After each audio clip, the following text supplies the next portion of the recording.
Selamat pagi dan salam sejahtera bagi Bapak Ibu Saudara sekalian, juga kepada anak-anak kami sekolah minggu remaja dan kampus gunung. Dari mimbar AKBP Martoba, kami mau menyapa Bapak Ibu Saudara dengan firman Tuhan pada perayaan Jumat Agung hari ini. Sebelum kita mendengarkan firman Tuhan, marilah kita berdoa.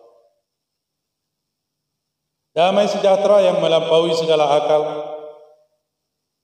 kiranya menyertai dan memelihara hati pikiran saudara.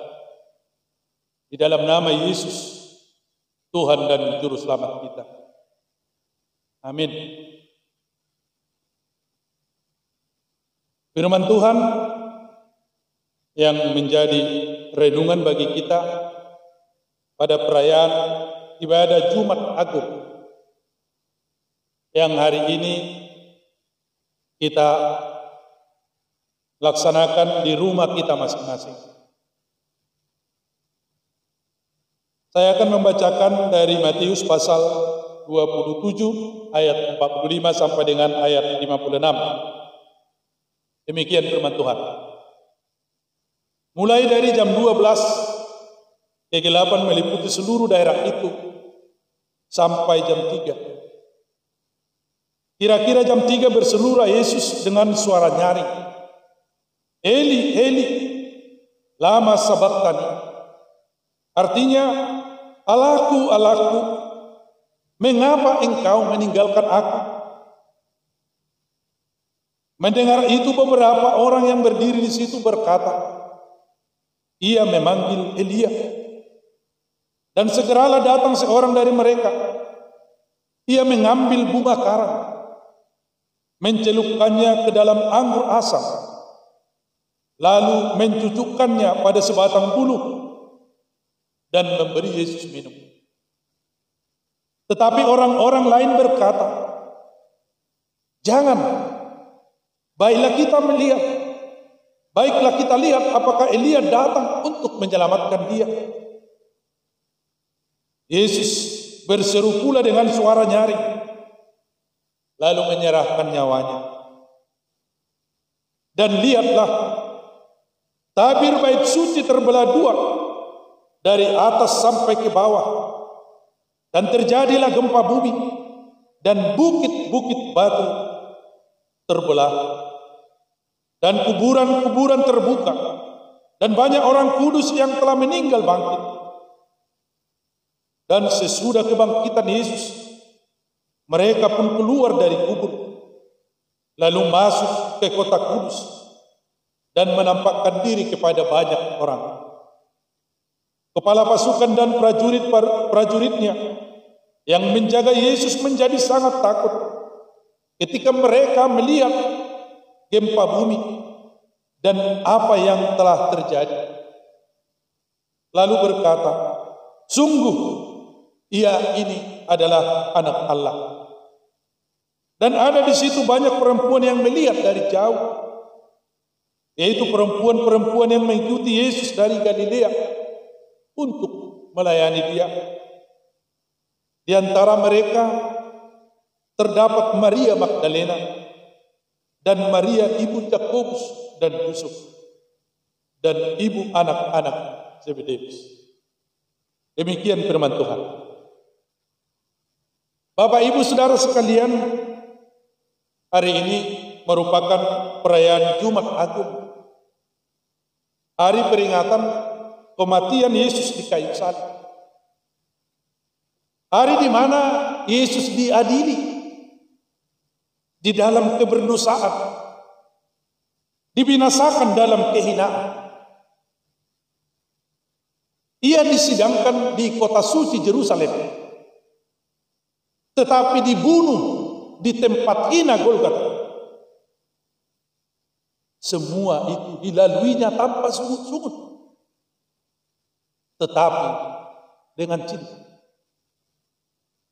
Yesus yang baik itu tidak menghindar, sekalipun dia mampu. Tidak mengelak, padahal bukan dia pelakunya.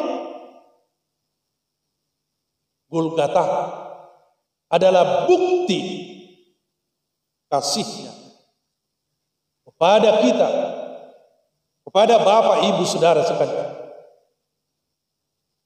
Banyak orang mau melayani ketika dia suka, mau memberi ketika dia memiliki.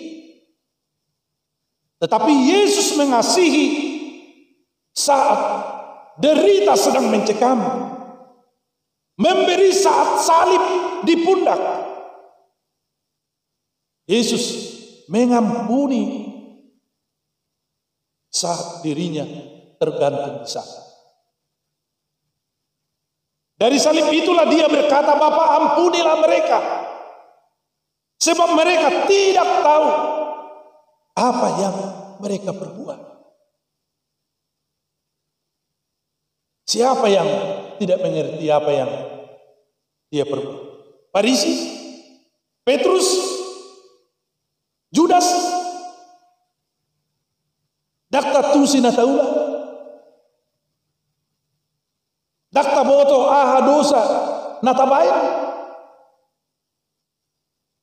dakta boto dosa natatabunihon, naso taboto dope dosa do molo somar minggu. Ucapan-ucapan itu perlu direnungkan oleh setiap orang yang mengeluh-elukan dia, tapi sekarang berkata salibkan dia. Farisi, Sadusi, dan pemuka agama, mereka bahkan memilih Barabas dilepaskan dan Yesus disalibkan. Apa mereka tidak mengerti apa yang mereka lakukan? Apa mereka tidak tahu apa yang mereka perbuat? Bapak, Ibu, Saudara sekalian, Jumat Agung merupakan hari keselamatan. Sebab Yesus mati dan disalibkan bukan karena dia jahat atau karena pikirannya kotor dan picik, atau karena kakinya sering pergi ke tempat-tempat maksiat, atau karena tangannya terlanjur menghajar orang-orang miskin dan orang-orang yang lemah. Tetapi dia disalibkan karena dosa-dosa kita. Karena kita sering berpikir kotor. Dia disalibkan karena hati kita sering dipenuhi dengan kerakusan, kebencian, egoisme, pongah. Bahkan dengan bangga mengangkat tangan, mengangkat telunjuk menuduh kesalahan orang lain. Kepada mereka inilah Yesus berkata, Bapa, ampunilah mereka, sebab mereka tidak tahu apa yang mereka perbuat. Jadi sesungguhnya ucapan itu bukan hanya ditujukan kepada salah seorang yang disalibkan bersama dia. Perlakuan-perlakuan seperti itu sama dengan penyangkalan kepada kematian Yesus kayu salib. Ketidakpedulian kita menjadi bukti bahwa salib Yesus kita anggap sebagai mitos, sebagai cerita dongeng. Tidaklah terlalu susah bersaksi. Seperti yang dikatakan Petrus, aku akan mengikuti engkau Tuhan kemanapun engkau pergi. Lastu hamatea ni hutonok kudoh. Hidok kalak batak dang matutung baba pandokapi. Hari ini Matius sebagai saksi mata mengingatkan kita. Ia melihat kronologi, tanggal, jam, dan waktu di mana Yesus sangat menderita. Ketika Yesus diadili dan disalibkan, dia mengatakan, mulai dari jam 12 kegelapan meliputi seluruh daerah itu sampai jam 3. Itu artinya Matius melihat secara langsung bahwa Yesus benar-benar disalibkan. Ia mendengar semua jeritan Yesus. Suara Yesus bagi Petrus, bagi Matius itu sudah sangat familiar. Ia tidak mungkin salah. Ia mendengar rintihannya yang berbunyi, Eli, Eli, lama sabakta. Bapak, Ibu, saudara sekalian, hidup pasti akan sangat menderita, akan sangat mengerikan jika kita ditinggalkan oleh Tuhan. Seruan Eli, Eli, lama sabaktani, Allahku, Allahku, mengapa engkau meninggalkan aku, adalah ungkapan kepedihan karena penderitaan yang begitu berat. Sehingga sebagai manusia, Yesus butuh topangan dari keilahiannya agar salib itu dipikul sampai ke Golgota. Jadi jeritan itu kini harusnya menjadi jeritan semua orang, menjadi jeritan kita. Ketika ia menghadapi penderitaan yang begitu berat, ketika kita sedang menghadapi persoalan hidup yang begitu berat,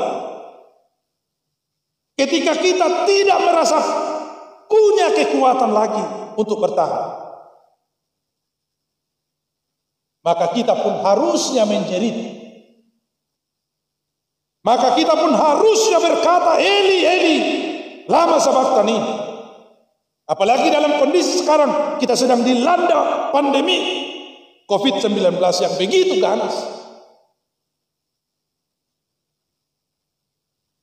Tapi saudara sekalian, bukan sebuah kebetulan ketika seseorang memanggil nama Tuhan di saat dia sedang menderita, di saat dia sedang terpuruk. Karena faktanya masih banyak orang yang sama sekali tidak mengingat nama Tuhan, sekalipun napasnya tinggal 1 tabung, sekalipun nasibnya sudah di ujung tanduk. Ada sebuah pepatah mengatakan, Allah bisa karena biasa. Membiasakan diri bergaul dengan Tuhan akan memampukan kita dan mengingatkan kita untuk memanggil nama. Pasomal-somal diri mengulang kadaulat. Latihlah dirimu beribadah. Jadi ketika kita sudah terbiasa bergaul dengan Tuhan, berdoa, berserah diri di dalam setiap keadaan, maka sepanjang hidup kita, baik susah maupun senang, akan mampu kita pikul dengan tabah. Jadi seruan memanggil nama Tuhan akan selalu terdengar. Dan betapa bahagianya hidup ini apabila nama Yesus menjadi nama terakhir yang keluar dari mulut kita, yang terucap dari mulut kita. Selanjutnya Bapak Ibu Saudara sekalian, anak-anak kami sekolah minggu remaja dan apostolus, menurut Matius, kematian Yesus membuat tabir bait Allah terbagi dua.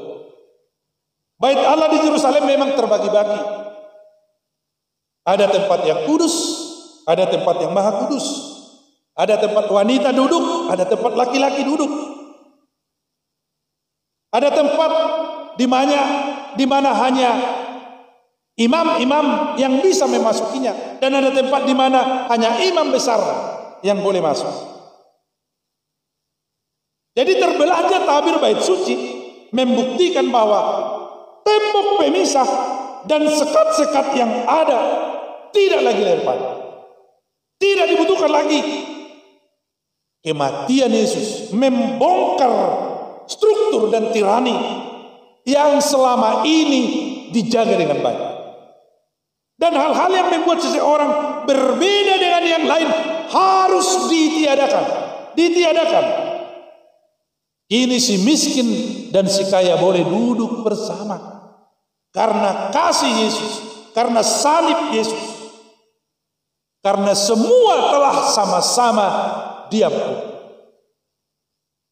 Orang tidak lagi dibedakan karena suku, jabatan, warna kulit, dan latar belakang. Tapi yang membuat kita berbeda dengan orang lain adalah apakah kita orang jahat atau tidak? Apakah kita orang jahat atau orang baik? Yang membedakan kita dengan orang lain, apakah kita orang yang setia, mana pergabus,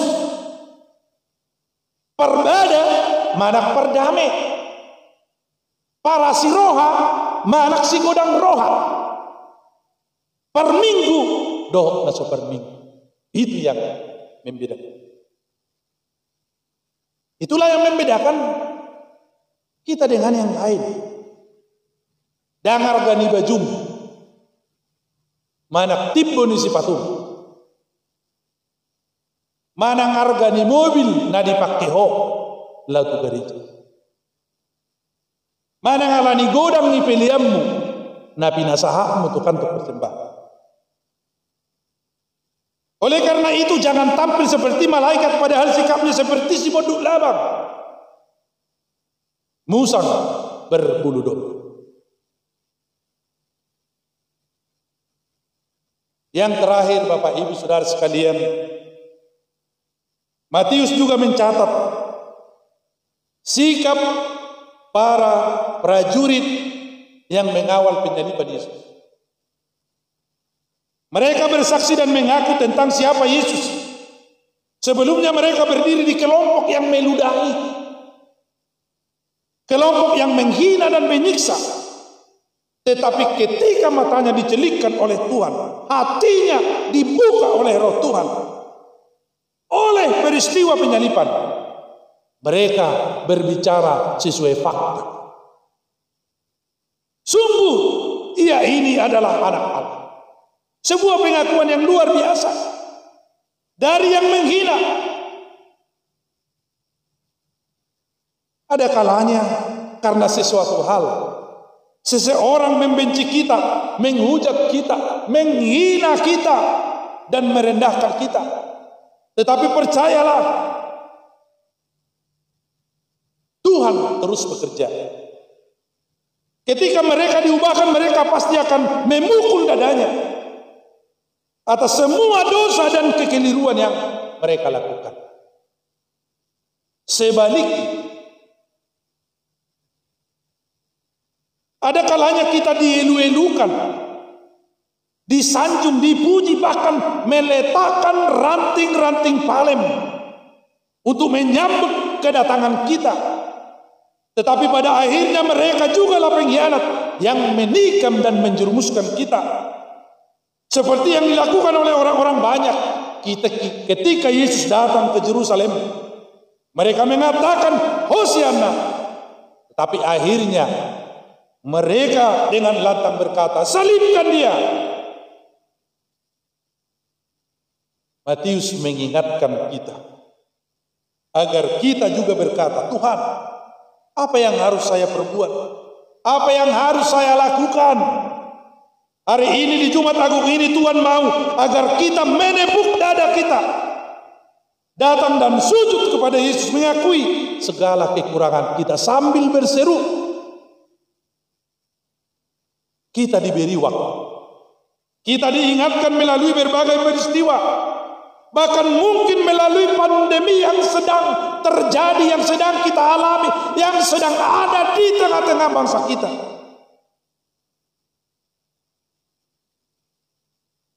Supaya kita benar-benar merawat hidup kita. Supaya kita merawat kehidupan ini dengan cinta. Merawat tubuh Kristus dengan perbuatan-perbuatan yang baik. Bahkan menghargai setiap tarikan napas yang kita hembuskan setiap saat. Selamat Jumat Agung. Tuhan memberkati. Marilah kita berdoa. Terima kasih Bapa yang baik, karena hamba-Mu telah memperdengarkan firman-Mu kepada seluruh jemaat yang hari ini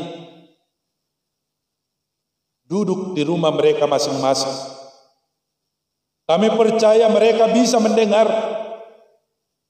Kami percaya bahwa mereka mendapatkan berkat rohani yang daripada Tuhan. Karena kami tahu di mana ada berkumpul 2 atau 3 orang, Tuhan ada di tengah-tengah mereka. Biarlah Tuhan yang melindungi kehidupan kami seluruh jemaat, dari anak-anak hingga kepada orang tua.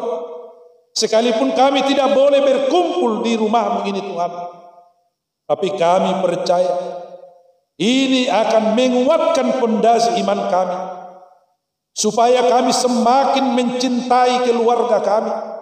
Ini saat-saat di mana masing-masing keluarga membangun persekutuan keluarganya masing-masing, membangun cinta, membangun kebersamaan, sehingga mereka saling menguatkan, secara khusus menghadapi pandemi yang terjadi di tengah-tengah kehidupan kami. Biarlah firman menguatkan seluruh jemaat dan tidak mengurangi sukacita kami, sekalipun Jumat Agung ini hanya boleh kami rayakan di rumah kami masing-masing. Terima kasih Tuhan, karena kami merasakan, melihat, mengakui begitu besar kebaikan, kasih sayang-Mu dan pengorbanan-Mu. Biarlah itu kami hidupi, karena kami tahu kasih itulah yang menghidupkan kami hingga pada hari. Amin.